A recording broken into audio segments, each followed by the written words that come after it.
Ya sé, ya. Perfecto.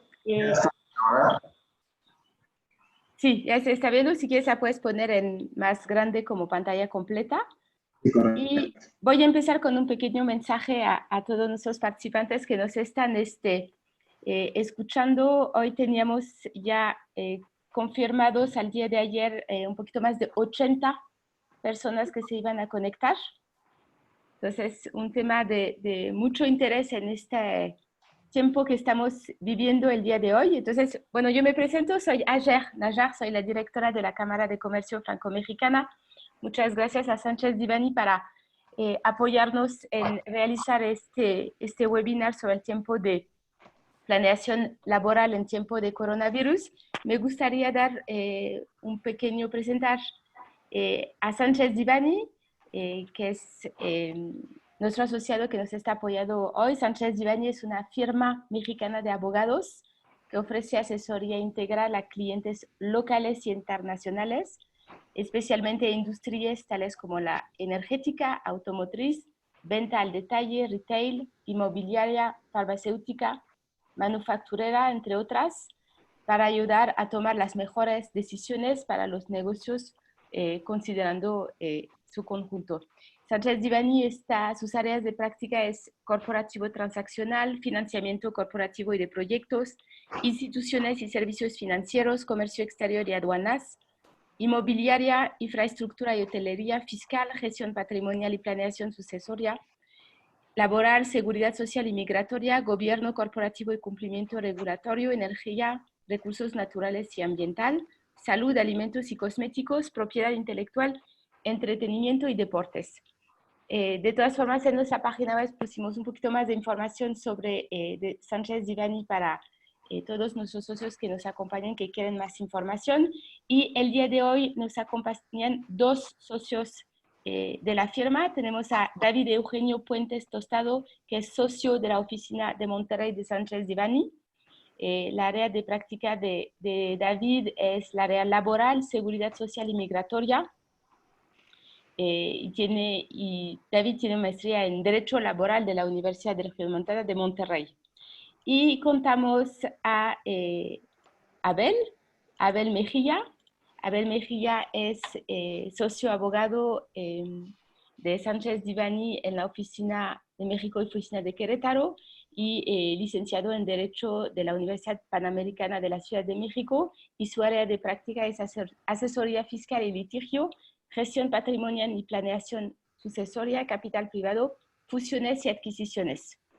Entonces será importante presentarlos y ahora pues les dejo a los dos la palabra para que nos puedan platicar de este tema que hoy está preocupando a muchos en las empresas por esta situación que estamos viviendo. Muchas gracias, Javier. Muchas gracias a todos los que nos acompañan el día de hoy. La idea es presentarles un panorama práctico que les sea de utilidad sobre cuál es el marco normativo que aplica en estas situaciones y compartirles un poco las experiencias que hemos tenido con nuestros diversos clientes a quienes hemos estado asesorando en los últimos días en cómo actuar y cómo, dentro del marco de la ley, tratar de preservar la empresa y generar el mayor beneficio y apoyo a sus empleados, ¿no? Con esto le paso la palabra a David, que es el experto y la cabeza en el área laboral del despacho. Así es que, David, todo tuyo, porfas. Muchas gracias. Buenos días a todos. Gracias por acompañarnos. Espero que se estén manteniendo sanos y que estemos siguiendo las líneas de lo que la Secretaría de Salud está indicando, porque si bien hemos estado muy relacionados con el tema laboral, también hay muchos en la parte personal y bueno, este es nuestro nuevo día a día por ojalá que más pronto que tarde, pero bueno, paciencia. Y la intención de este webinar es efectivamente platicar un poquito de lo que es las obligaciones, tanto patronales como de trabajadores, pero sobre todo darle un poquito de twist un poco más práctico, sobre todo llevamos aproximadamente 2 semanas en el tema de COVID y suspensiones y qué con los patrones. Entonces, vale la pena que repasemos un poco la parte jurídica de las obligaciones de la ley, pero también enfocarnos en la parte práctica, lo que vamos a hacer y lo que viene en caso de declaratoria de fase 3 o de contingencia sanitaria ya a manera general. Entonces, con esto iniciamos. Hay obligaciones patronales relacionadas al tema de una epidemia. Como recordarán, ya categorizó a COVID-19 como una pandemia y entonces entran o se detonan ciertos artículos de la Ley Federal del Trabajo y entre ellos una de las obligaciones de un peligro de epidemia, lo cual pues es obviamente este caso, ¿no? Y en el 2012 también hubo un artículo que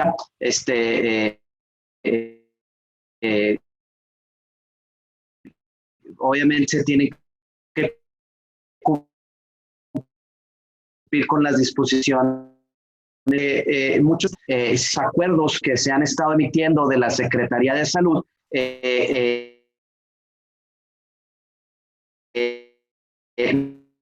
La Secretaría del Trabajo también pudo imponer multas a los patrones en virtud. David, hay una forma de que te podrías mover un poquito porque se corta mucho tu llamada, casi no te escuchamos.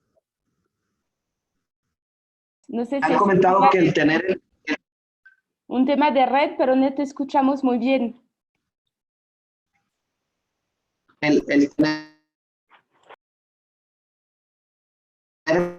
video.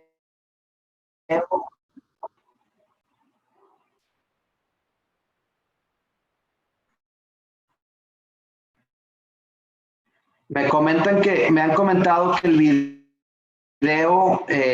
video hace que se alte un poco la presentación. Perfecto, entonces ¿Escuchas mejor? es un poco, sí, es mejor, porque si no te hemos escuchado los pasados minutos, se cortaba y nadie ha escuchado nada. Entonces, a lo mejor que también Abel, si a lo mejor podemos cortar el video y a lo mejor... Sí, yo me quito el video también para que sea más ágil. Perfecto. Sí, si puedes volver a empezar en esta parte, David, porque la verdad es que no hemos escuchado nada al respecto, se cortaba totalmente. Técnico. Sí, ya se escucha mejor.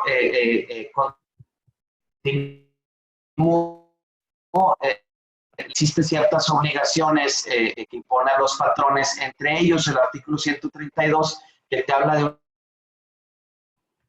una lista de todas las obligaciones que tienen los patrones y en particular para los temas de epidemia que ya habíamos comentado, que fue ya decretada por la Organización Mundial de la Salud como pandemia más bien. Una de las obligaciones patronales es el de otorgar, cuando así lo diga la autoridad sanitaria, otorgar medicamentos profilácticos. Y otro de las obligaciones que creemos nosotros que es sumamente importante es el que los patrones deben de cumplir con las disposiciones en caso de emergencia sanitaria que fije la autoridad competente. ¿Por qué es importante esto? Porque nos han hecho mucho la pregunta si los acuerdos que realiza la Secretaría de Salud también pudieran ser inspeccionados por la Secretaría del Trabajo. Y efectivamente aquí, en este artículo, es donde se imponen esas obligaciones o da la facultad más bien a la Secretaría del Trabajo de poder imponer multas por el incumplimiento de las disposiciones que emita la Secretaría de Salud. Respecto a las obligaciones que tienen los trabajadores también tienen la obligación de someterse a los exámenes médicos y obviamente siempre y cuando estén establecidos en su reglamento interior, por lo cual es importante que ustedes revisen que contengan esas disposiciones en los reglamentos interiores y en las demás normas oficiales mexicanas vigentes, ¿no? También obviamente comprobar que no padece alguna incapacidad o enfermedad de trabajo contagiosa o incurable. Ahí te habla solamente de enfermedades de trabajo. Nosotros consideramos que tienen enfermedades que no provienen de un riesgo el contagio de otros trabajadores. Y otra de las obligaciones que es de suma importancia es que el poner en conocimiento del patrón las enfermedades contagiosas que padezcan, tan pronto tengan conocimiento de las mismas. Y esto es también de suma importancia porque el trabajador tiene la obligación, si tiene el conocimiento, de informar al patrón que padece una enfermedad contagiosa tan pronto tenga el conocimiento. Y eso es importante saberlo porque también ha sido algo que nos ha estado preguntando mucho nuestros clientes. Ahora, ¿qué va a suceder o qué está sucediendo en estos momentos? Bueno, pues estamos viviendo que en muchos de los casos están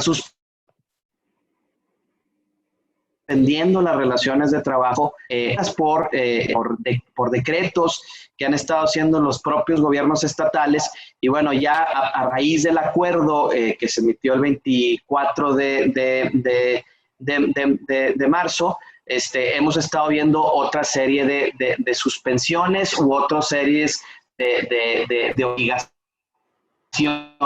Pero bueno, el artículo 42 bis que te habla de suspensiones individuales de trabajo, te habla de cuando hay una declaratoria de contingencia sanitaria, sean aplicables del artículo 429 y son las consecuencias de lo que es una suspensión sanitaria. Pero el artículo 427 te habla de las suspensiones colectivas de la relación de trabajo y en esas suspensiones colectivas de las relaciones de trabajo te habla que cuando una autoridad sanitaria competente emita una declaratoria de contingencia sanitaria, se suspenden las relaciones de trabajo. ¿Cuáles son las consecuencias de una suspensión de trabajo? Bueno, una suspensión de trabajo implica, por declaratoria de contingencia sanitaria, cuando es general, no requiere de la autorización del tribunal, dice la ley ahora, sigue siendo la Junta de Conciliación y Arbitraje, pero menciona que estará obligado el patrón a pagar una indemnización que es equivalente a un día de salario mínimo general vigente por cada día que dure la suspensión hasta por un término de un mes. Y esto es muy importante que ustedes tomen en cuenta que es una cuestión de pago de salario, sino más bien la ley lo refiere como una indemnización a un pago de un día de salario mínimo. Y estas indemnizaciones tienen un tratamiento fiscal distinto y debiesen de tener un tratamiento de seguridad social distinto.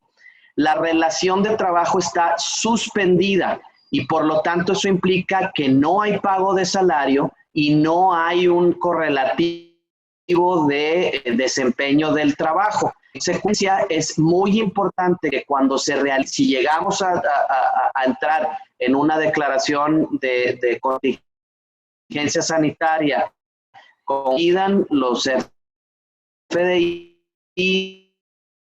o los recibos de nómina, se identifique claramente por contingencia sanitaria y no el pago de un salario, puesto que la relación de trabajo en ese momento se encuentra suspendida.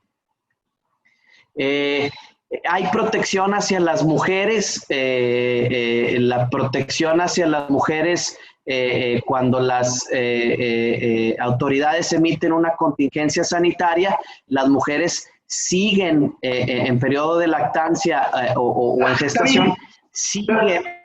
David, Sí. rápidamente, te interrumpo un momentito porque en una parte te cortaste el anterior artículo y a lo mejor nada más irnos un segundo para atrás y recapitular el tema, ¿no? De que si hay declaratoria de contingencia, lo que mencionabas, ¿no? Lo que prevé la ley es la suspensión de la relación laboral, corrígeme si me equivoco, por favor, y lo que se paga es un salario, pero mencionabas que es bien importante que en este supuesto los documentos jurídicos y el CFDI que se emita correctamente. No se emita por el pago de un salario, sino que se emita por el concepto de indemnización, cuya indemnización es equivalente a un salario mínimo.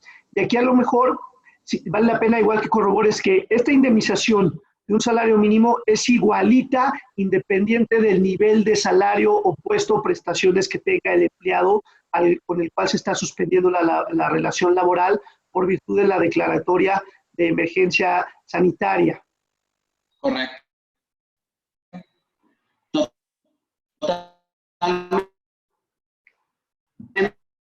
Totalmente de acuerdo, es independencia de la cantidad, con independencia del puesto, etcétera, etcétera. Eso significa llegar a un acuerdo con un pago superior al trabajar para beneficio del trabajador, tener algún beneficio adicional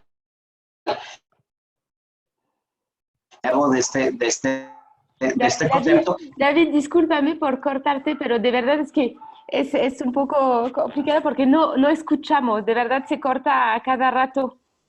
Y por ejemplo, se corta y no escuché tu última frase. No sé si tantito moverse por a lo mejor da mejor red o no sé, porque de repente si no lo escuchamos bien, no te escuchamos bien. Sí, a ver si puedes moverte mientras, si quieres, yo en el Inter voy avanzando, David, y si quieres intento yo ahorita subir la presentación en lo que tú encuentras, o si te mueves a otro sitio.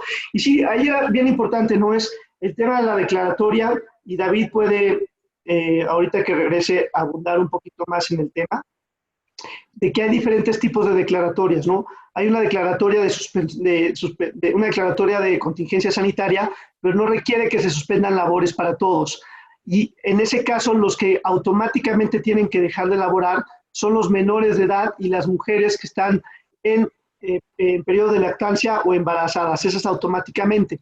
Una segunda declaratoria de contingencia sanitaria es aquella que se suspende los labores y entonces autoriza al patrón a suspender la relación laboral con una indemnización de un mes.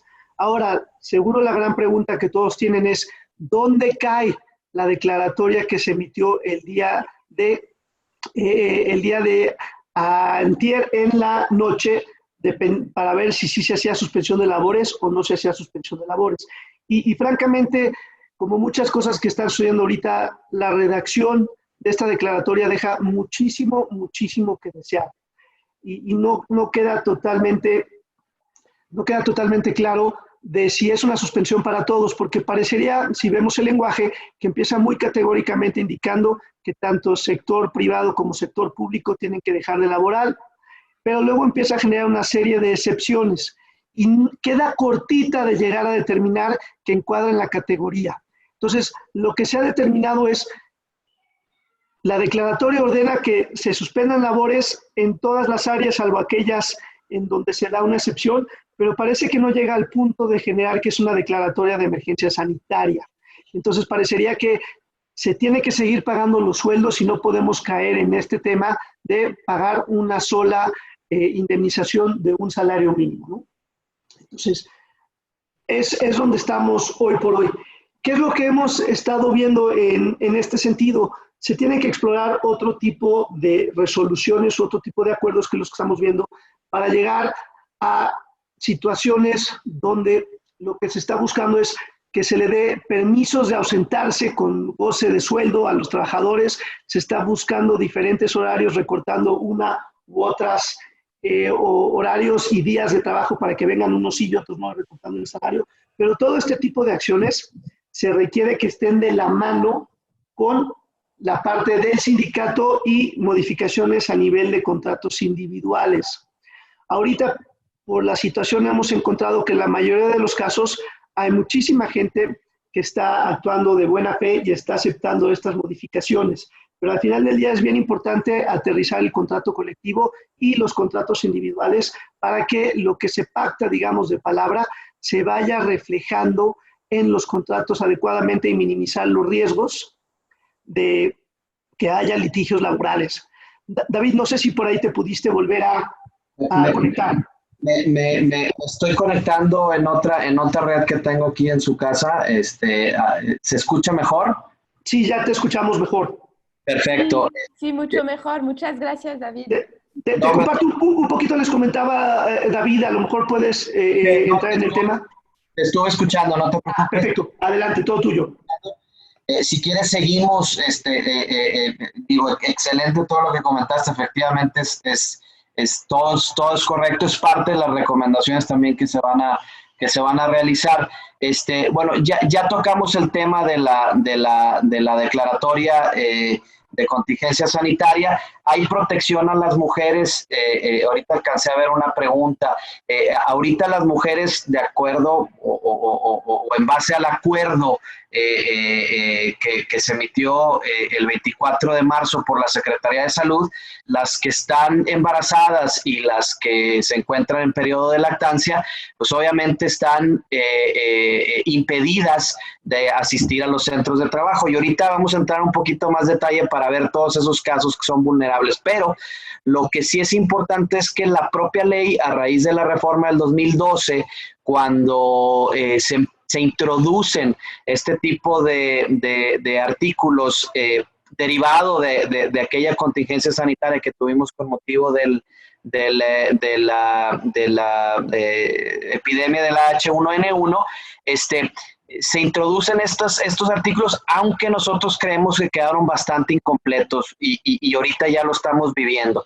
A las madres trabajadoras, cuando es una contingencia, lactantes y embarazadas, cuando hay una contingencia sanitaria decretada por autoridad, se les sigue pagando su salario íntegro y existe eso sin problema. Pero cuando es una contingencia que exista una declaratoria de suspensión general de labores, entonces ellas también entrarían al tema de la indemnización equivalente a un pago de salario mínimo hasta por un mes, como lo discutimos hace unos momentos. Los menores de 18 años también tienen esa protección. Cuando se declare la contingencia sanitaria con suspensión general de labores, ellos también recibirán solamente una indemnización equivalente a un mes de salario. Ahora, vayamos al acuerdo, que es a final de cuentas el que ha causado el mayor de los ruidos y el que nos ha tenido con mucha incertidumbre en estos días. Yo creo que una de las obligaciones que sí debemos de cumplir ya en estos momentos, que creemos que no es sujeto a interpretación, es el tema de cumplir con las medidas preventivas que atañen específicamente a las personas que nosotros le llamamos vulnerables y que has hecho referencia el subsecretario López-Gatell, que es las personas que ya deben de estar trabajando desde sus casas o no yendo a los centros de trabajo. Y es importante que lean cómo la forma en que se redactó esta sección o esta fracción del artículo segundo, que es la A, que dice evitar la asistencia de los centros de trabajo. ¿Por qué? Porque no está suspendiendo las relaciones de trabajo. Eso es lo importante de este artículo. Lo que está haciendo está prohibiendo por la palabra evitando, prohibiendo a los patrones el admitir a los trabajadores en riesgos o en casos o en temas vulnerables, ¿no? Entonces, eso es importante que ustedes lo sepan porque hay una continuidad en el empleo sin suspensión. Ellos siguen recibiendo salario y prestaciones íntegras por lo que dure el acuerdo que te marca que es hasta el 19 de abril de este año. Y bueno, tocando las personas que son nombradas aquí, pues son las mayores a 65 años, que la Ley Federal del Trabajo no hacía referencia. Son aquellas también las madres lactantes, las personas embarazadas, las mujeres embarazadas. El acuerdo menciona, curiosamente, a menores de 5 años, y aquí creemos que fue un error, obviamente fue un error de la Secretaría de Salud. No sabemos si la intención del acuerdo, aunque no ha salido una nota aclaratoria, era decir menores de 18 años para que fuera consistente con lo que establece la Ley Federal del Trabajo, o a lo que se refería era a madres con menores de 5 años, lo cual también se ha dicho que pudiera haber sido una interpretación de esto de los 5 años, pero mientras no aclaren, pues es evidente que no podemos mandar todavía a esas personas a sus casas y obviamente no vamos a tener menores de 5 años trabajando, ¿no? Y aquí lo que empieza a ser interesante, porque empiezan muchas cuestiones, es el tema de discapacidad, que no tiene discusión. Sin embargo, las demás, las que son enfermedades crónicas no transmisibles, pues tienes hipertensión arterial, pulmonar, insuficiencia renal, lupus, cáncer, diabetes, cosas que son, creo que muy tangibles, no le vemos absolutamente ningún problema. Sin embargo, toca el tema de la obesidad. Y en este caso en particular hemos recibido demasiadas preguntas de parte de nuestros clientes en virtud de que pues la gran mayoría o una gran parte de la población mexicana y de la población laboral pues se encuentra en este supuesto, en el de la obesidad. Entonces, nos han dicho, oye, ¿cómo le hacemos para determinar el tema de la obesidad?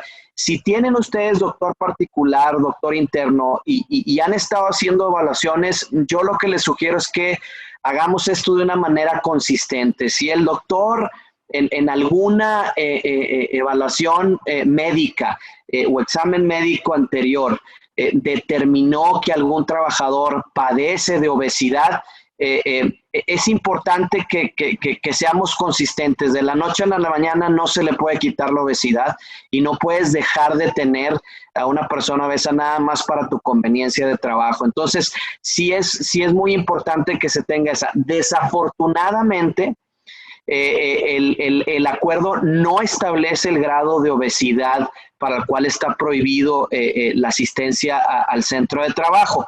Muchos de nuestros clientes están tomando la decisión de solamente enviar a sus casas a la obesidad mórbida, que es la obesidad ya en fase 3, obesidad grado 3. No es una recomendación de parte de nuestro despacho en virtud de que no establece los grados, pero bueno, esa es una decisión de negocios que cada uno de nosotros puede tener. Ahora, David, una pregunta por ahí. En caso de que algún empresario identificara a una persona que cae con estas características y con los temas de sensibilidad que existen, como tú mencionabas, si hay un doctor interno, con él apoyarnos, pero si no, traer a alguien externo o de alguna manera documentar la existencia de esa situación para que después no pueda descarrilarse en un tema de discriminación o algún tipo de acoso laboral, etcétera. ¿Qué medidas podría tomar una persona, un empresario en ese sentido? Excelente, y gracias, Abel. Yo no estoy viendo las preguntas, si tú puedes ir interrumpiéndome para irlas contestando, adelante. Muy buena pregunta. Miren, nosotros estamos sugiriendo a nuestros clientes que efectivamente se procure traer algún médico contratado por parte de la empresa. Ahorita, mandar a los trabajadores a algún hospital o al Instituto Mexicano del Seguro Social va a ser prácticamente imposible que lo atiendan por el tema de la contingencia. O sea, están concentrados en otro tema y en evaluar el tema del COVID. Inclusive el día de ayer, pues ya vimos en la conferencia de prensa de la Secretaría de Salud, el director general del Seguro Social mencionó, bueno, no era el director general, era un médico, mencionó que ya se van a hacer estudios a través de kits y se van a hacer vía remota. Entonces eso también lo está haciendo de manera eficiente el Seguro Social. Entonces sí, documentar lo más posible los padecimientos. Vuelvo al punto de ser consistentes con lo que ya se había documentado con médicos internos. No abrir, no estamos sugiriendo abrir esto a los trabajadores, esto es, no estamos sugiriendo ir a preguntarles a cada uno de los trabajadores o hacer un comunicado general donde digan, oye, si tú padeces de esto, acércate y ven porque puedes irte a tu casa con pago. No estamos abriéndolo a eso porque nos van a salir muchos enfermos, ¿no? Y no es tan difícil poder poder acreditar una insuficiencia metabólica, por ejemplo, de acuerdo a lo que nos han dicho los doctores. Entonces, sí es importante que se tomen en cuenta estas recomendaciones. Un médico particular que lo evalúe debe de ser suficiente.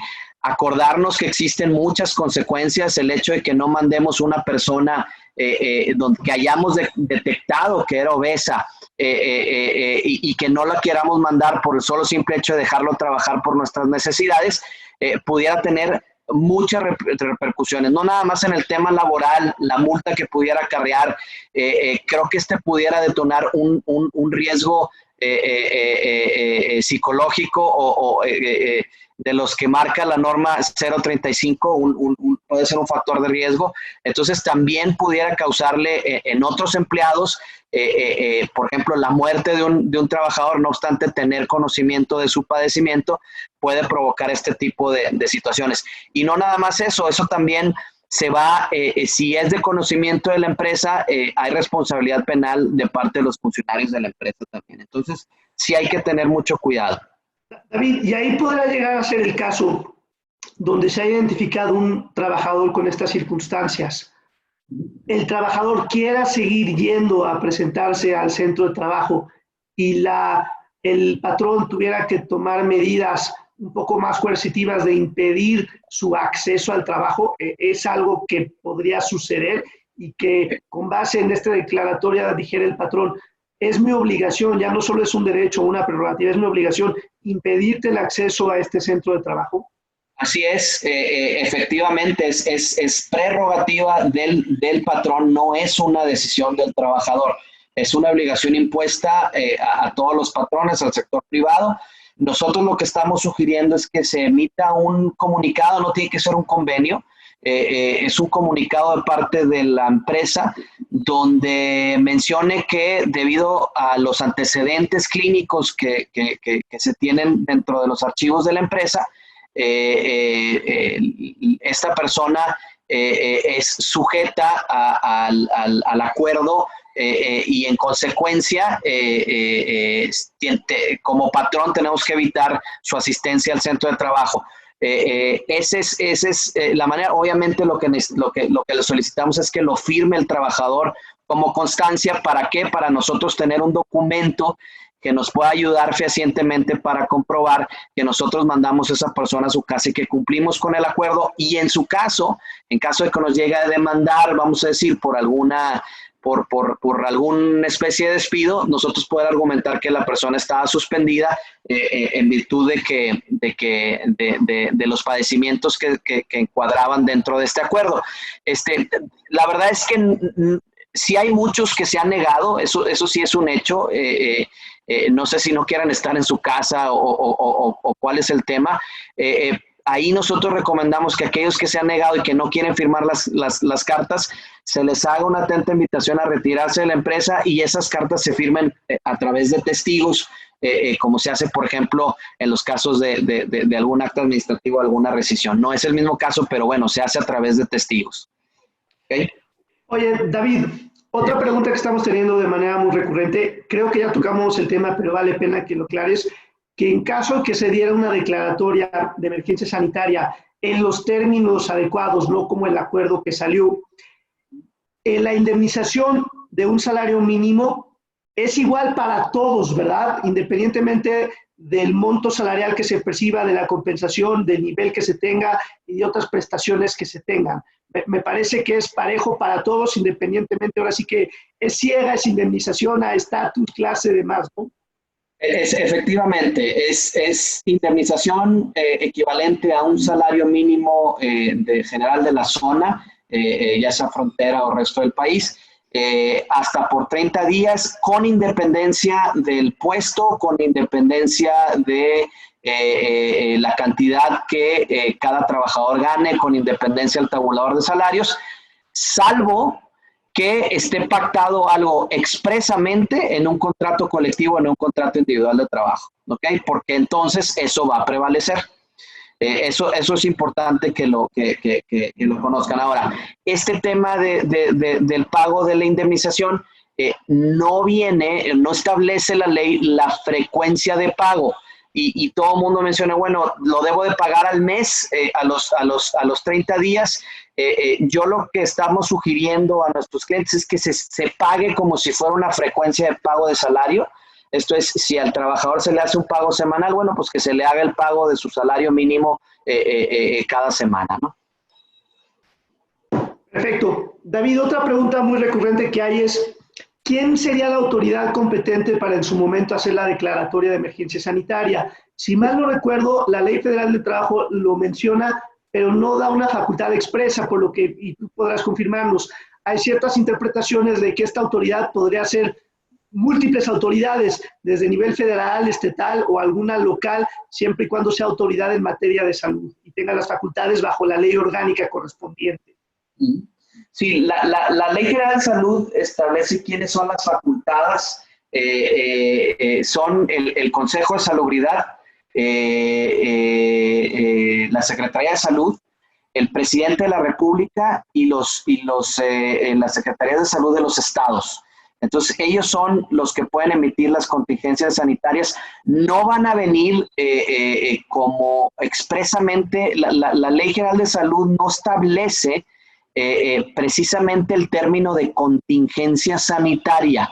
Entonces, es probable que cuando lo decrete la Secretaría de Salud, si no viene referenciado con un artículo de la Ley Federal del Trabajo, habrá que hacer una interpretación de que se refiere a una contingencia sanitaria, ¿no? Eso va a ser muy importante porque la referencia de contingencia sanitaria prácticamente nada más viene en la Ley Federal del Trabajo. Listo. Perfecto. Buenísimo, muchas gracias. Perdón por tanta interrupción, pero creo que había varias preguntas que era importante ahí ir atendiendo. Si quieres, sí le dan, socio. La idea es que sea interactivo esto, ¿no? Uno de los temas por los cuales varios de nuestros colegas, inclusive nosotros, pensábamos que este acuerdo pudo haber sido la suspensión general en términos del artículo 427 y 429 de la Ley Federal del Trabajo, fue precisamente esta fracción C, donde dice suspender temporalmente las actividades de los sectores público, social y privado que involucren la concentración física, el tránsito o el desplazamiento de personas hasta el 19 de abril. Aquí, pues evidentemente es el caso que la mayoría de las empresas tienen concentración física de personas. Se habla de que esa concentración física de personas tiene que ser en un rango de 100, en un rango de 50, hablan otras, no hay una definición concreta. Pero bueno, y el tema del tránsito o el desplazamiento, pues es evidente que con todos los trabajadores pues hacen un desplazamiento de su casa al trabajo. Eso lo confirmó el subsecretario Hugo López-Gatell en su conferencia de prensa nocturna del 24 de marzo, ya habiendo existido el acuerdo. Y sí mencionó específicamente que lo que se trataba de evitar era el traslado de los trabajadores desde su casa hasta los centros de trabajo. el día de ayer el secretario López-Gatell, hizo una aclaración dando a entender que ahorita es permisible que todavía todos los centros de trabajo continúen operando. Sin embargo, la finalidad de los acuerdos es que eventualmente lleguemos a lo menos posible que la gente esté en tránsito o que haya desplazamientos de la gente. Y ahorita vamos a ver lo que mencionó el subsecretario López-Gatell respecto a ciertas obligaciones que van a necesitar la empresa hacia el futuro, lo que vamos a estar viendo de aquí a lo que nos suceda hacia fase 3. Bueno, continuando con esta fracción, también un poco confusa, decía, oye, bueno, del sector privado continuarán las empresas laborando y luego te decía, y además, y todas aquellas que resulten necesarias para hacer el frente a la contingencia. Entonces, no quedaba muy claro si era continuidad de las empresas, negocios y establecimientos, y además, en particular o especial énfasis en aquellas que estaban o que son necesarias para enfrentar la contingencia, como hospitales, clínicas, farmacias, laboratorios, servicios. Por ejemplo, el tema de restaurantes, que hemos tenido un sinfín de solicitudes de clientes en esa industria, puesto que no ha habido una concordancia o una coordinación entre los gobiernos de los estados en los que ya imponen cierres a centros comerciales, donde en esos centros comerciales pues hay farmacias, hay restaurantes y un sinfín de otras ramas de industrias, ¿no? Entonces, por lo pronto, ya nos está vislumbrando cuáles probablemente van a ser las industrias que van a poder seguir operando, inclusive en una fase 3, muy similar a lo que ya hizo en Estados Unidos el presidente Trump, al autorizar ciertas ramas de industria. Ahora, en Estados Unidos fue mucho más allá porque también tocó el tema de transporte. Aquí marca servicios de transporte. Allá marcaba manufactura de transporte, manufactura de, por ejemplo, de aires acondicionados y cualquier cosa que sea refrigerante para la conservación de seres humanos y de alimentos. Entonces, es mucho más extenso. Yo en principio o hemos considerado que por lo que se ha visto del presidente López Obrador en este año y cacho que lleva de su mandato, es que a final de cuentas ha hecho todo lo que Estados Unidos le ha impuesto, ¿no? El tema del TEMEC, el tema de los aranceles al acero, el tema de los migrantes y la Guardia Nacional en el sur del país. Entonces, lo que creemos es que a final de cuentas Estados Unidos va a dictar las directrices de cuáles van a ser las empresas que son necesarias para seguir con el suministro de Estados Unidos. Y como tenemos economías e industrias tan interrelacionadas, es muy probable que muchas de las industrias permanezcan abiertas, inclusive en fase 3. Pudiera ser, ¿no? Eso no lo vamos a saber hasta que no se emita un acuerdo o un decreto ya de suspensión general. Perdón, otra pregunta rapidísima que está saliendo. Nos preguntan varios en la audiencia que tienen establecimientos y sucursales en diversas zonas del país y donde han habido diferentes medidas establecidas por las diferentes autoridades locales, que cómo deben manejarse. Y me parecería que hay que atender a los 3 órdenes de gobierno y en lo local hay que atender a la que especifica en esa ciudad, porque van a haber diferentes medidas según se vaya expandiendo de diferente manera y diferente intensidad este tema del COVID-19, y hacer diferenciaciones aún dentro de la misma empresa, aunque sea la misma sociedad, pero los diferentes establecimientos tendrían que estar obedeciendo a las ciudades o a las autoridades locales diferentes. Definitivamente, como ya mencionamos, las autoridades estatales de seguridad son competentes, entonces ellos también pueden emitir una declaratoria de contingencia sanitaria. Lo que no hay que confundirnos, y por eso volví a poner el artículo 428, es que tenga que ser general. En ciertas ocasiones no es general. y no puede afectar necesariamente a toda la empresa o a todo el establecimiento. Entonces, eso sí te da la facultad de la Ley Federal del Trabajo, y en su caso se suspenderían pues, solamente aquellos trabajos que por ese decreto estatal te obliguen a suspender, ¿no? Lo que nos está llevando el gobierno a final de cuentas, y esto es como anticipo a lo que ahorita vamos a hablar, es que las empresas se queden con lo mínimo indispensable para seguir operando. Entonces, y en base a ese artículo 428, pues tendríamos que darle prioridad a la gente con más antigüedad como un escalafón. Ahora, evidentemente no es una regla que tenga que ser alguien con más antigüedad versus una persona que sea necesaria para la continuidad en el empleo.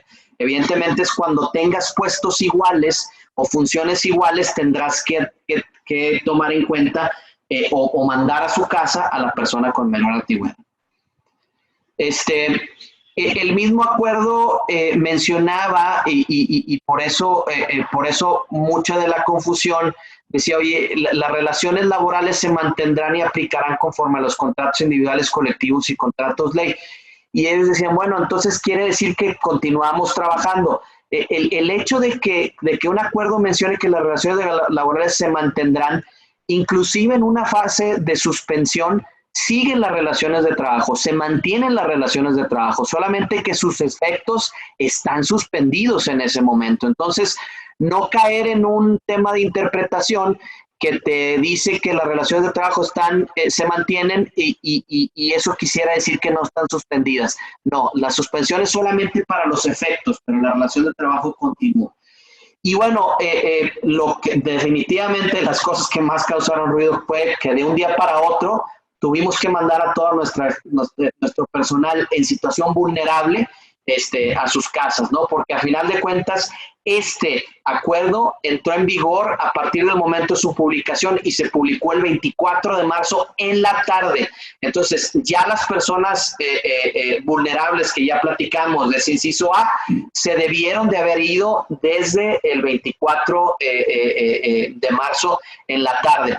Hay posibilidad de que haya alguna especie de criterio si la gente ya había salido en ese momento y llegó al siguiente día. Sí, los documentos procuren, no les estoy diciendo que hagan algo ilegal, pero procuren, si los mandaron desde el 25, pues que el documento tenga fecha del 25 de marzo, donde diga cuando se le está informando al trabajador que lo están mandando a su casa de acuerdo al acuerdo precisamente. Una cosa que creo que no mencioné y creo que venían las preguntas cuando alcancé a verlas es si estas personas vulnerables pueden seguir trabajando. Sí, no es una suspensión para ellos, entonces ellos pudieran hacer home office en la medida de lo que sea posible. Muchos de nuestros clientes están mandando a aquellos que no pueden hacer home office con materiales de estudio, cosas técnicas para maquinaria, equipo. Digo, lo que se pueda hacer para mantener a los trabajadores un poco ocupados. Insisto, no significa que no continúe su relación de trabajo. Respecto a las modificaciones de las condiciones de trabajo, y esto ya yo creo que entra en el ramo más en los temas prácticos, pues es evidente que no todos los negocios son iguales y muchos de ellos han sufrido mucho por el tema del COVID al no tener un negocio directo con sus clientes, ¿no? Entonces, varios clientes han tomado la alternativa de pactar temporalmente una modificación de las relaciones de trabajo. Y esto obviamente tiene que ser pues aceptado por el trabajador, autorizado por el trabajador o el empleado, y muchos de los casos han optado por hacer una reducción de las jornadas en virtud de la poca demanda de trabajo que pudiera existir.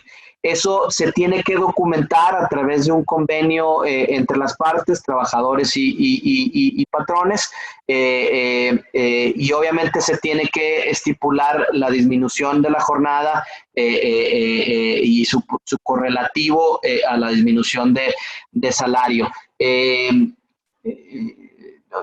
Sí es recomendable que esto se haga de manera temporal y que se trate de atar o ligar a una circunstancia tangible. Ahorita, por ejemplo, tenemos el acuerdo y lo podemos sujetar al 19 de abril, por ejemplo, o una situación particular de la misma empresa, donde digamos, oye, en vista del cierre de esta OEM, yo me veo en necesidad de modificar tus horarios, no quiero terminar la relación de trabajo porque te necesito, pero no hay el trabajo suficiente y haces la modificación con acuerdo del trabajador. Otra de las alternativas que se ha manejado es el tema de adelanto de las vacaciones. El patrón tiene la facultad de poner las vacaciones o asignar las vacaciones de un trabajador siempre y cuando se encuentre dentro de los primeros 6 meses a partir del momento del aniversario en que generó las vacaciones el trabajador. Entonces, en ese momento nosotros como patrones sí podemos asignar las vacaciones si nosotros lo necesitamos. Sin embargo, todas aquellas que ya pasaron esos 6 meses, pues nada más son exigibles por parte del trabajador. Ahí tendría que haber un convenio con ellos para ese pago de vacaciones o adelanto, ¿no? Y bueno, el tema de los paros técnicos, que seguramente ustedes ya lo han visto en Querétaro, acá en el norte del país, se ha visto mucho en Coahuila también y en otras partes de la República, donde con motivo de la poca demanda o de la baja en la industria, las partes, ya sea el sindicato y la empresa, hacen un convenio colectivo donde hacen un paro técnico y donde, bueno, se basa estrictamente en una negociación. Lo que hemos visto es que las primeras 2 semanas, por ejemplo, se pagan al 100%, otras se paga en vacaciones, otras 50%. Hay contratos colectivos que ya traen disposiciones expresas, o sea, 65%, 60%, 50%. Lo que hemos estado viendo en promedio es que los sindicatos están solicitando que cuando menos sea el pago del 50%. Y estos paros técnicos obviamente son hasta que no entre una contingencia sanitaria o inclusive puede ser entrando una contingencia sanitaria de carácter general, porque un convenio de paro técnico sobrepasa, no, tradicionalmente sobrepasa las obligaciones que pudiera tener como quiera un patrón en caso de contingencia sanitaria, ¿no? Y bueno, desafortunadamente también siempre está la opción de las terminaciones de las relaciones de trabajo. Estas se van a tener que hacer a través de convenios privados porque en la mayoría de los estados de la República las juntas de conciliación y arbitraje ya están cerradas. Las juntas federales siguen operando, aunque ayer el subsecretario López-Gatell mencionó que ya todas las instituciones del gobierno iban a cerrar. Entonces, al ser las juntas de conciliación dependientes del Poder Ejecutivo, también debiese de aplicar. Entonces, tener mucho cuidado solamente en la redacción de los documentos cuando son privados, con el fin de evitar de que el trabajador luego argumente que fue forzado a firmar. Ahí se mencionan las indemnizaciones. Normalmente también los patrones incluyen dentro de este paquete los 20 días por año. Recordar que los 20 días por año solamente son procedentes cuando una autoridad los condene, aunque para no llegar a un conflicto, a veces los patrones ya lo pagan desde inicio junto con los 90 días, la prima de antigüedad y los salarios de vengados, que eso es irrenunciable, ¿no?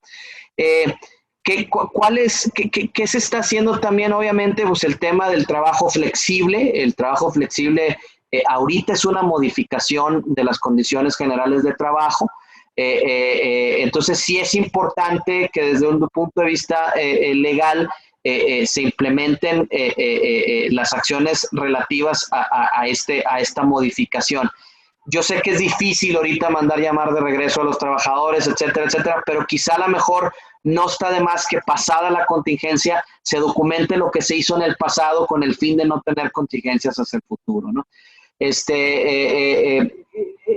Puede tener un tema quizá de deducibilidad de prestaciones. Eso más bien es el tema de flexibilidad en cuanto a beneficios, pero tengan en cuenta que también si vamos a tener flexibilidad también en prestaciones, pues que puede tener ese tema, ¿no? Sí se requiere del consentimiento del trabajador, no puede haber una modificación unilateral a las condiciones de trabajo porque eso da pie a una rescisión. Tenemos el home office donde tiene obviamente sus retos, ¿no? El home office siempre va a tener sus retos en cuanto a tiempo, a jornada de trabajo, las horas de entrada, las horas de salida, el tiempo extraordinario que a final de cuentas la Ley Federal del Trabajo no establece una diferencia entre el personal sindicalizado o el personal de confianza o administrativo. Y bueno, siempre vamos a tener ese reto del tiempo extraordinario, inclusive el tiempo de tomar alimentos, las herramientas de trabajo, como ustedes saben, es obligación de parte de los patrones entregar las herramientas para el desempeño del trabajo de los trabajadores, y aquí es donde diríamos, bueno, hasta dónde llega el alcance de entregar esas herramientas, ¿no? El patrón está obligado a entregar medios suficientes como Wi-Fi o una banda o alguna banda de red, internet, un espacio donde tenga teléfono, el espacio físico tiene que cumplir con disposiciones de ergonometría conforme a la norma 36 y otras disposiciones de las normas oficiales mexicanas, etcétera, etcétera. Entonces, es bien importante que se tenga en cuenta eso. Sí, también es bien importante que se tome en cuenta que esto no es un trabajo para todos. El home office no es para trabajo manual, desafortunadamente, y sí es importante que se toque base con los sindicatos. Hemos tenido situaciones en el sur del país donde el sindicato se ha negado a dar autorización a los patrones de que el personal administrativo se vaya a sus casas a trabajar sin que los trabajadores sindicalizados se puedan ir a sus casas, lo cual pues, resulta, si bien pudiera resultar algo injusto, la verdad es que en materialidad de trabajo es imposible que el sindicalizado se vaya a su casa, ¿no? Y sí, bueno, tratar de poner la temporalidad en el convenio a través de los mecanismos que establece el propio acuerdo. Esto es ponerlo hasta el 19 de abril, cuando menos ahorita, y bueno, extenderlo si es que se emite otro acuerdo. Y aquí sí. Perdón, una preguntota. Fíjate que aquí hay una serie de preguntas y cuestionamientos en el sentido siguiente. Para trabajadores que son sindicalizados, por ejemplo, se recomienda generar un acuerdo con el sindicato sobre home office y dando ahorita las medidas de distanciamiento. ¿Cómo formalizas ese acuerdo con el sindicato? ¿Escrito simple? ¿Hay que hacer algún trámite ante la Junta? ¿Hay alguna formalidad que se tenga que realizar para darle validez? Y luego, en el ámbito de los no sindicalizados de confianza, ¿vale la pena generar un acuerdo con ellos o un reglamento unilateral donde se fijen las reglas de home office, incluyendo si la compañía o no tiene la obligación de cubrir las herramientas necesarias, adquisición de equipo de cómputo, adquisición de modems, suscripción de internet, etcétera? ¿Cómo lo estamos viendo? Y entiendo que no hay regulación al respecto y es más bien un tema de la práctica. ¿Tú qué estás viendo? Sí, lo que estamos viendo en la práctica, y es buena pregunta, vamos iniciando con el tema del personal sindicalizado. Es un convenio colectivo, es un convenio donde el sindicato en representación de los trabajadores acuerda con la empresa realizar este tipo de paros, que a final de cuentas es una suspensión de la relación de trabajo con ciertos efectos de pago de ciertas cantidades. Los convenios ahorita no van a poder ser depositados ante una junta de conciliación. nosotros sí recomendamos que se haga una vez reanudadas sus actividades. Volvemos al punto con el fin de documentar lo que ha estado sucediendo y que en el futuro esto no pueda ser alguna oportunidad de parte de algún trabajador de tratar de demandar algún beneficio que no se le haya pagado con motivo de este paro.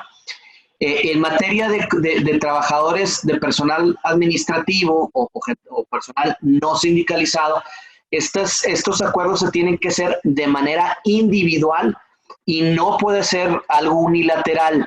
Tiene que ser un acuerdo si no se tienen evidentemente, si no se tienen las políticas ya establecidas por parte de la empresa del trabajo de home office, se tiene que hacer un convenio de manera individual. Si no, solamente en ese convenio, porque al final de cuentas si es una modificación, se hace referencia a la política de home office y lo que se está entregando. Esto ha sido algo demasiado rápido en cuanto a la velocidad de mandar a la gente a sus casas. Entonces, no hay una varita mágica, sí estamos obligados como patrones a que los trabajadores nos exijan las herramientas de trabajo.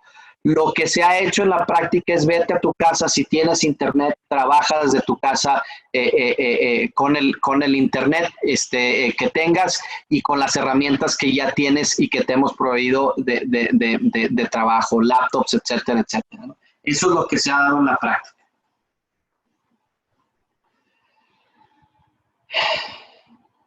Perfecto, buenísimo. Adelante, perdón por la interrupción. Lo que pasa es que había ya varias preguntas al respecto, pero adelante, David, gracias. No te preocupes, si podemos expandir ahorita un poco más.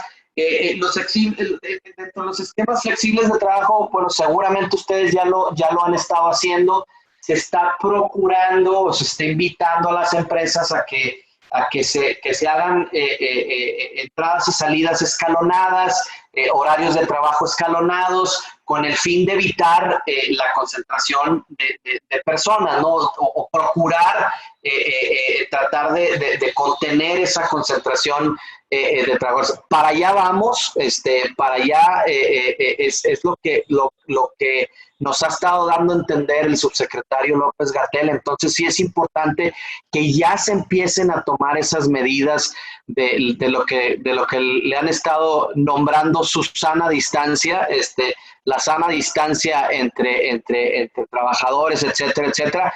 Sé que no es, en muchas ocasiones, sé que no es posible en una línea de producción, pero vamos, nos está llevando la Secretaría de Salud a evidentemente llegar a una posición en la que solamente trabajen las personas que sean indispensables para la continuación de la fuente de trabajo. Entonces, sí hay que tomarlo en cuenta hacia el futuro en los planes que ustedes hagan. También otra de las preguntas, muchas de las preguntas que nos han hecho los patrones es, bueno, y la información y los datos personales que estoy recabando en relación al COVID. El Instituto Nacional de Acceso a la Información, el INAI, ya mandó unas guías, ya publicó unas guías de qué es lo que se debe de acatar, y para los patrones en particular, bueno, para toda la iniciativa privada, hay estas tres grandes obligaciones. Obviamente es proteger la confidencialidad de la información que se recabe de una persona que tenga un caso de COVID, obviamente para evitar el daño o la discriminación de esa persona. Toda comunicación que se haga de COVID no debe identificar a algún colaborador en lo individual.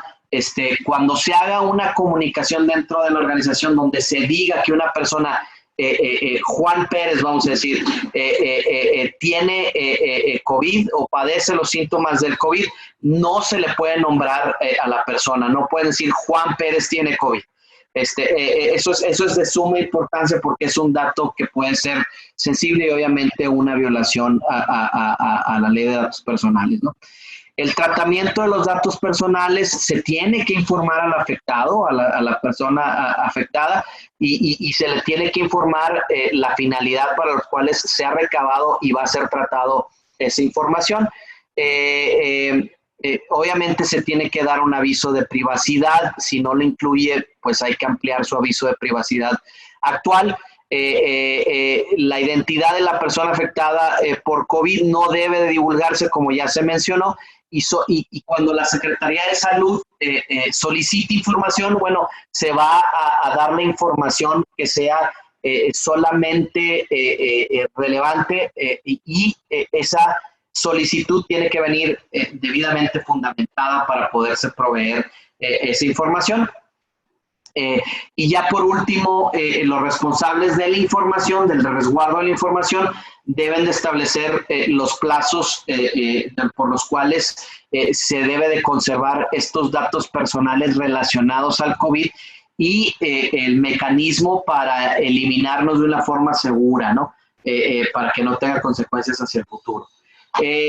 Ayer el subsecretario Hugo López-Gatell mencionó que todas las empresas deben de contar ya con planes de continuidad operacional, y que él dice que para este fin de semana debieran de ya contar con esta obligación de tener planes de continuidad operacional con el fin y con miras de evitar el tema de tránsito de los trabajadores. Entonces, lo que nos está anunciando prácticamente es que muy probablemente vayamos a entrar a fase 3, donde nos solicite que solamente la gente indispensable, y no me iría necesariamente para la operación, me iría para el mantenimiento de maquinaria y equipo cuando sí lo sea necesario, sea el que acuda a los centros de trabajo. Pero bueno, hasta no ver ese decreto, pues no sabremos qué es lo que viene. Y por último, bueno, pues las recomendaciones generales. Obviamente es importante que de acuerdo al acuerdo que se publicó el 24 de marzo, ustedes identifiquen si son un negocio o industria que está catalogada bajo el tema de necesario. Y para esto, obviamente, si es el caso, lo que estamos recomendando a nuestros clientes es que hagan un soporte documental, por lo cual ustedes puedan comprobar que efectivamente son de industria necesaria para el combate del COVID, y además proporcionar cartas a sus proveedores donde les indiquen que ustedes son industria necesaria, y en consecuencia, al ser proveedor de ustedes, ellos también califican como industria necesaria. Eso lo hemos estado viendo en Estados Unidos, creo que también se puede replicar aquí en México. Obviamente, bueno, pues tratar, cada negocio es diferente, pero flexibilizar los trabajos y a quienes se les va a ofrecer, hay que identificarlo. Todo se debe de documentar. Es muy importante que cualquier tipo de modificación a las condiciones generales de trabajo se hagan, se hagan constar en documentos. Ya desde este momento y desde el 24 de marzo, enviar a todas las personas que son consideradas como vulnerables, que es la fracción A que ya discutimos, a sus casas a trabajar en la medida de lo que sea posible. Prepararse para la contingencia sanitaria con suspensión de carácter general. Es inminente que vamos a llegar a ese punto, muy probablemente, y prepararse significa qué se va a hacer con los trabajadores, porque esto probablemente va a durar más de un mes, y si los trabajadores no sufren de coronavirus, lo que van a sufrir es de hambre por no estar recibiendo ingresos. Entonces sí es importante que se esté atento a lo que va a suceder. Nada más les pongo el ejemplo de China, con una infraestructura mucho más robusta para atender estos casos, aunque a ellos los agarró un poquito más desprevenidos. Nosotros creo que estamos un poco más prevenidos, pero en China duró 45 días el toque de queda, más 7 días de reincorporación a los centros de trabajo.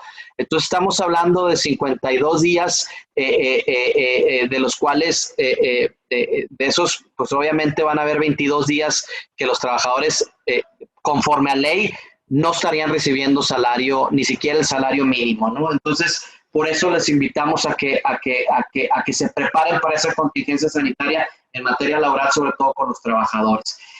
Otro de los esfuerzos que han hecho las empresas es, en la medida en lo que sea posible, y si tengamos la oportunidad de presentar las declaraciones anuales en el mes de marzo, que Abel me va a corregir, entiendo, ahorita no ha habido una disposición en lo contrario, pues procurar adelantar la PTU, y en otros casos también los fondos de ahorro que normalmente se pagan en diciembre o en junio, julio, bueno, pues que se haga el adelanto o el pago de estos fondos de ahorro, siempre y cuando obviamente cuidemos que el fondo de ahorro pues no se vuelva a pagar durante el año, con el fin de no tener esa pérdida de deducibilidad.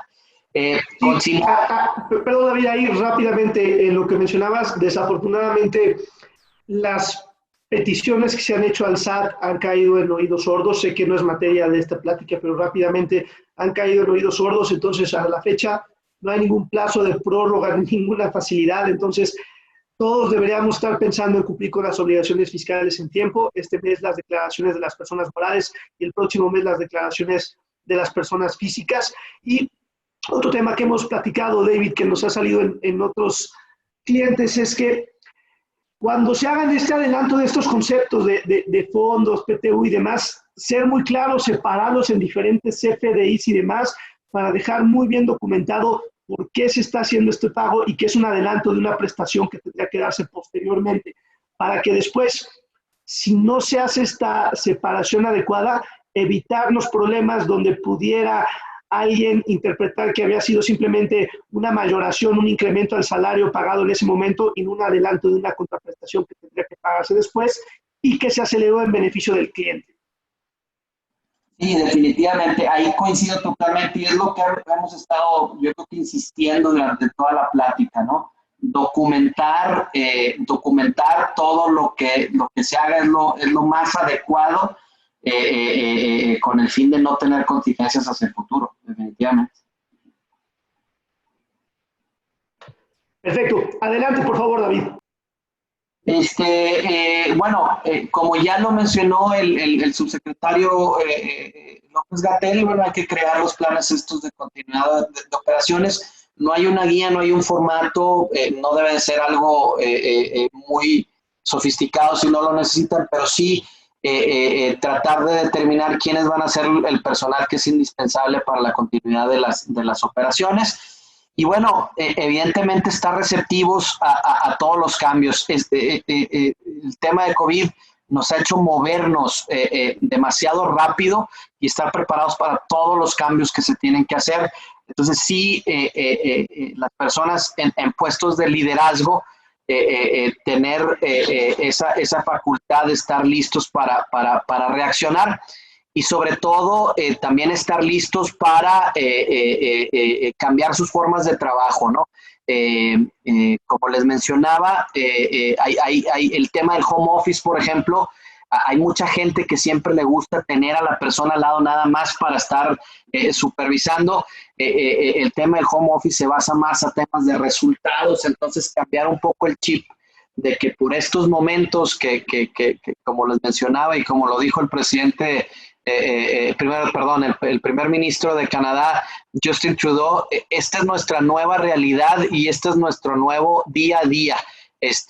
Vamos a vivirlo por lo pronto y bueno, hacia el futuro ya veremos cómo esto regresa a la normalidad. Y bueno, con esto concluyo mi presentación. Encantado de seguir tomando preguntas. Espero que les haya gustado. Lo tratamos de hacer lo más práctico posible. Y bueno, Abel, no sé si existan más preguntas. Sí, ahorita las reviso. Si quieres, antes de entrar al tema de las preguntas que amablemente nos han enviado, haría un comentario adicional. Parte de lo que hemos visto mucho en este home office es efectivamente una reorientación de cómo medir la productividad de los trabajadores, ¿no? Creo que todavía en muchas empresas había una cultura de, como bien dices, tener enfrente al trabajador o tenerlo supervisado físicamente, y obviamente no se va a poder hacer esto, ¿no? Y esto, además de llevar a cabo una plática para concientizar tanto al patrón como al trabajador, hemos visto muchas empresas que están migrando a la generación de nuevas políticas y reglamentos donde se establecen resultados claros, ¿no? Y ya no se pone tanto énfasis en asegurarnos que estén 8 horas trabajando en su casa los trabajadores, sino que al final del día entregue X, J y Y resultados o entregables donde se pueda medir la productividad, porque obviamente tenemos que migrar a eso, ¿no? A un incremento en la confianza en el trabajador, pero que vaya de la mano con documentación de cómo se están obteniendo resultados y atar bonos, compensaciones y demás a ese tema, por lo menos durante este periodo de transición. Sí, definitivamente. Perdón. Déjame buscar algunas de las preguntas que tenemos por aquí, David. Hay una pregunta que señala, ¿qué sucede si la industria tiene un contrato ley? ¿Cómo cambiaría la perspectiva de lo que nos has comentado? Bueno, se aplica el contrato ley, no sé a qué contrato ley se refiera, pero si el contrato ley establece alguna disposición de paros técnicos o alguna disposición que dé derechos laborales adicionales en caso de una contingencia sanitaria, es aplicable el contrato. O sea, el contrato es ley, hay que acordarlos, el contrato colectivo y el contrato ley son superiores a lo que establece la Ley Federal del Trabajo. Entonces habrá que aplicarse.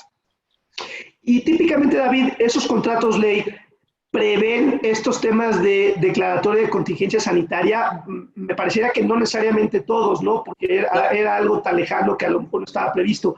Pero no sé si te ha tocado ver algunos que sí lo prevén. Y ahí, ¿cómo es la operatividad? ¿Supersede lo establecido entre particulares al amparo de una relación laboral sobre lo que señala la Ley Federal del Trabajo de la indemnización de un salario? Es decir, ¿tendríamos que estar a lo que se haya señalado ahí? Sí, por supuesto. Inclusive los convenios de paros técnicos, si se pactan condiciones superiores al ser un pacto con el sindicato, debe de prevalecer eso. Entonces, cualquier pacto que se haga en favor del trabajador, que sea en beneficio del trabajador y que supere las condiciones establecidas por la propia ley, debe de cumplirse, debe de respetarse. Hay otro tema que se pregunta de manera recurrente, David, y sé que te voy a poner en posición complicada, es bajo el decreto que salió, ¿cómo se debe leer estas definiciones tan ambiguas o conceptos tan ambiguos de operaciones que impliquen el traslado o lugares de trabajo concurridos? ¿Hemos tenido algún tipo de parámetros o algún tipo de concepto que pueda servir de guía para una mejor interpretación dentro de lo posible de este decreto? Mira, para nosotros precisamente esa frase pudiera llevarnos a la conclusión de que era el decreto de suspensión de suspensión general. Habrá que recordar, insisto en el punto, de que solamente la Ley Federal del Trabajo establece la definición de contingencia o más bien el concepto de contingencia sanitaria.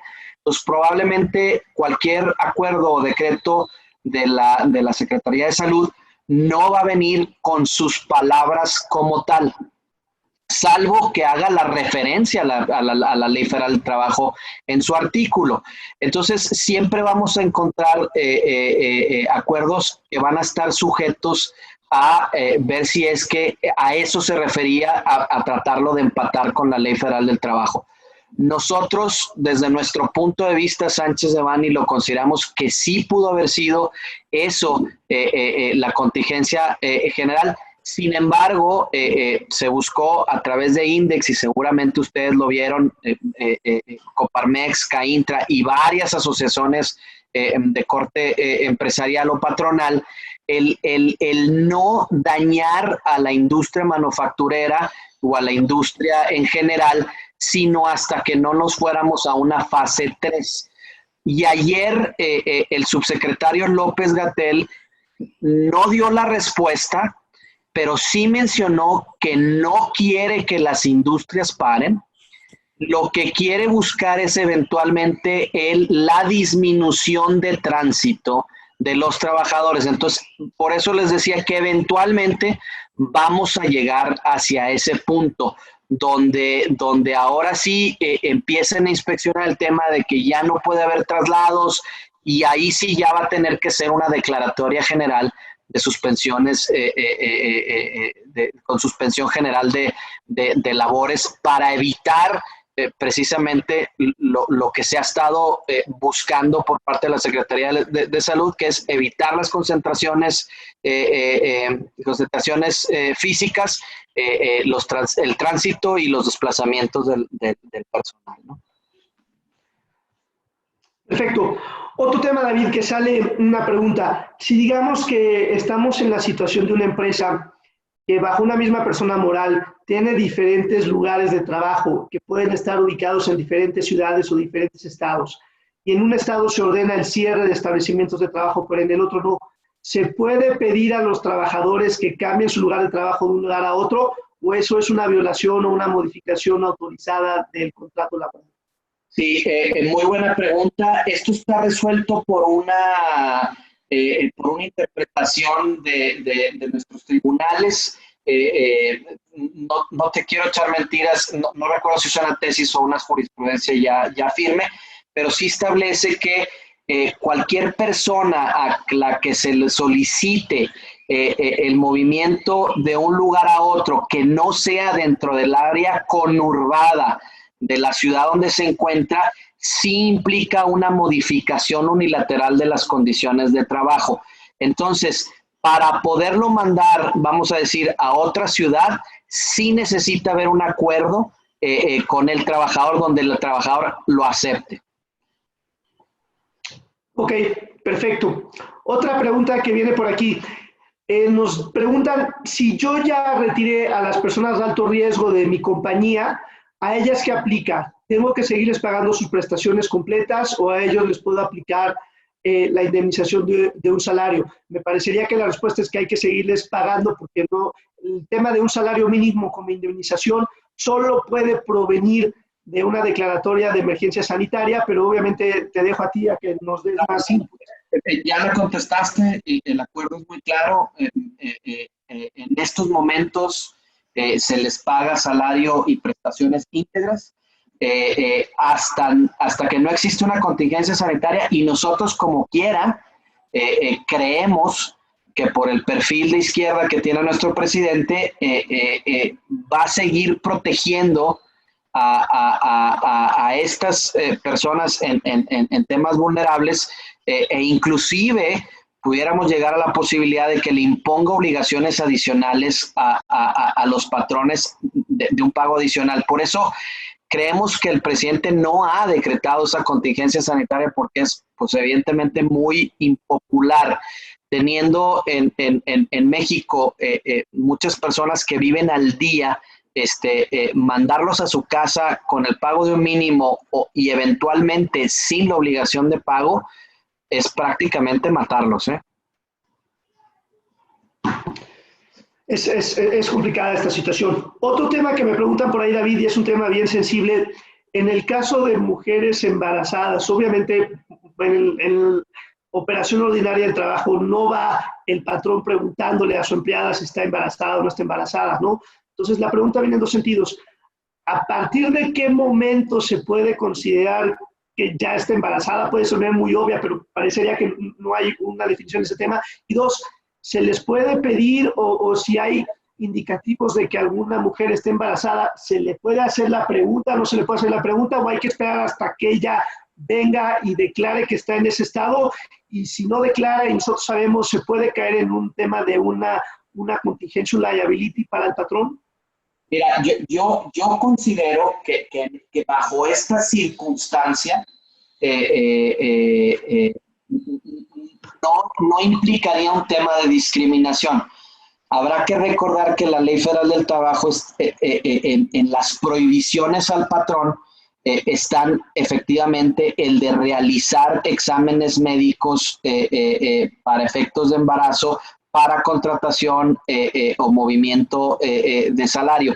Yo lo que creo es que, fundamentándose bien, se le puede ordenar a la trabajadora que es un examen médico que implica y que lo basas en el acuerdo. Ahora, la obligación del patrón de mandar a estas personas a sus hogares es desde el momento en el que tiene conocimiento de los padecimientos. Es también un poco, hay padecimientos, evidentemente, bueno, el embarazo no es padecimiento, pero la circunstancia, hay circunstancias que son evidentes, ¿no?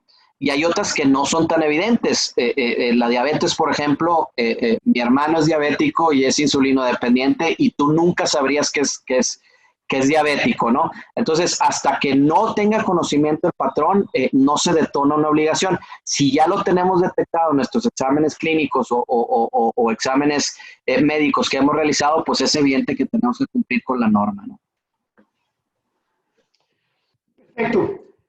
Pues creo que ya no tenemos más preguntas. A ver, déjame ver, ahí veo un par. Ya contestaste el tema de...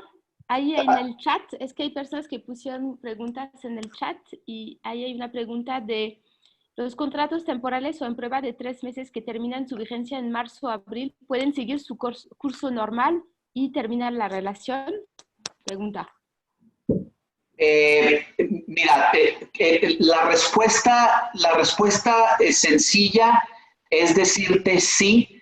Se suspenden las relaciones de trabajo y se continuaría ese término cuando se regrese, obviamente, o cuando se ordene el regreso. Esto, obviamente, siempre y cuando se suspendan las relaciones de trabajo, ¿no? Se decrete una suspensión.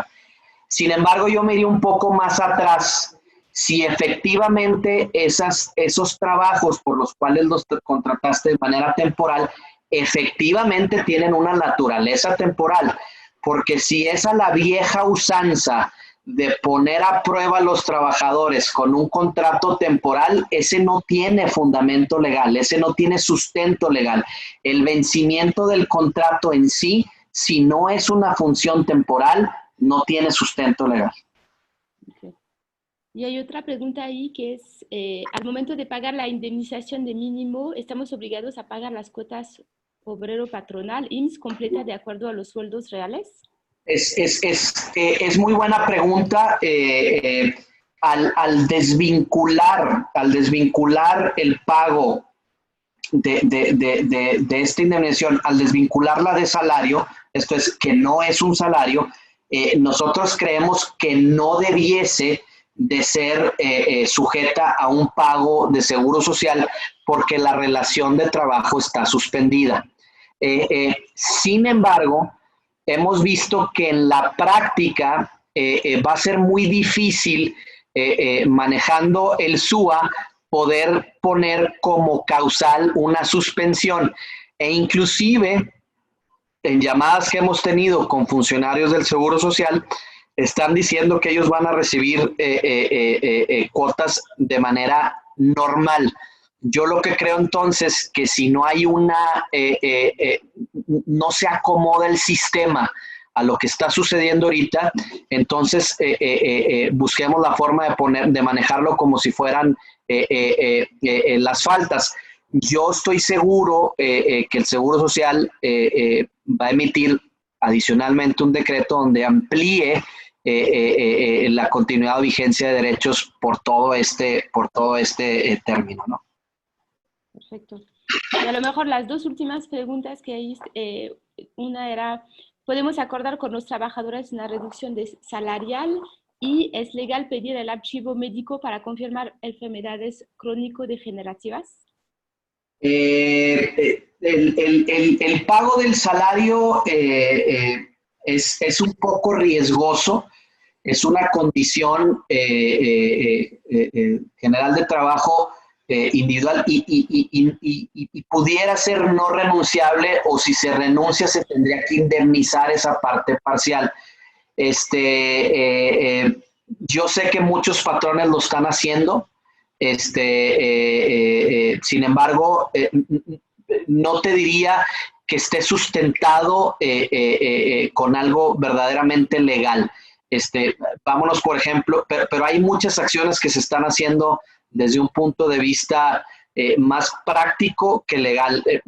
Vayamos al tema de lo que sucedió con Alsea y lo que se anunció en medios hace poco, donde suspendió a sus trabajadores 60 días sin goce de sueldo, lo cual, pues, en ningún precepto de ley lo establece, salvo que hubieran solicitado a la Junta de Conciliación y la Junta de Conciliación le hubiera autorizado a hacer esto. Entonces, no lo veo yo como posible estrictamente desde el punto de vista legal. Ojo, lo han estado haciendo las empresas, yo sé que sí lo han estado haciendo las empresas.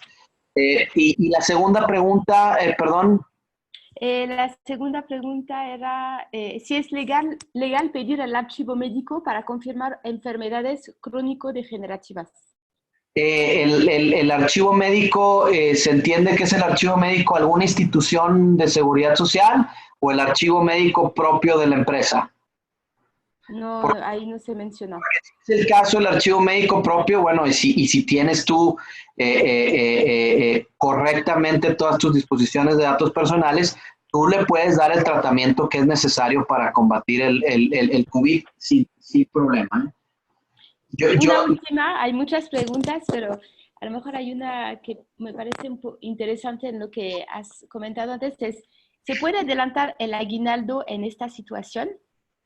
Sí, definitivamente se puede adelantar el aguinaldo. La ley federal de trabajo te marca la obligación que se pague hasta el 20 de diciembre.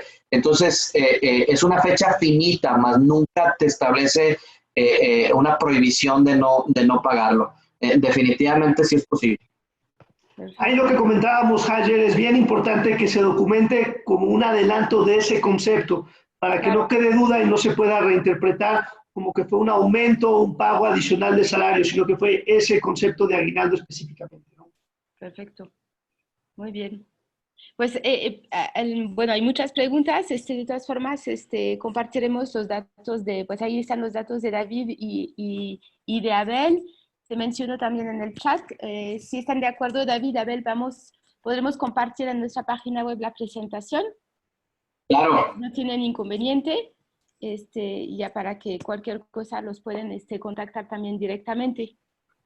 No sé si quieren comentar algo de forma de conclusión para cerrar este webinar, algún comentario o punto para la conclusión que quieren mencionar a nuestro auditorio. A ver. Yo diría, nada más hay que estar muy atentos, seguir muy de cerca el tema de las indicaciones que van dando las autoridades, ser proactivos y tocar base tanto como los empleados como con los sindicatos para buscar alternativas que beneficien a todo el mundo, ¿no? Donde hemos visto que se han logrado los mejores resultados es donde se ha actuado de manera proactiva, se ha acercado con el sindicato, se ha planteado con transparencia la perspectiva de la empresa en caso de que esto dure 1 mes, 2 meses, 3 meses y tratar de concientizar de que o todos vamos en la misma línea o todos van a salir perjudicados, ¿no? Perfecto. Pues muchísimas gracias por esa presentación muy interesante.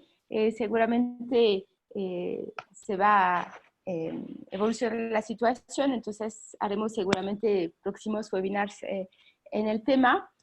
Muchas gracias a nuestro auditorio que estuvo el día de hoy y toda la información, como lo comentaba, estará disponible en nuestra página web en unas horas. Muchas gracias, David, muchas gracias, Abel, y les deseo a todos un bonito día. Gracias, hasta luego. Hasta luego.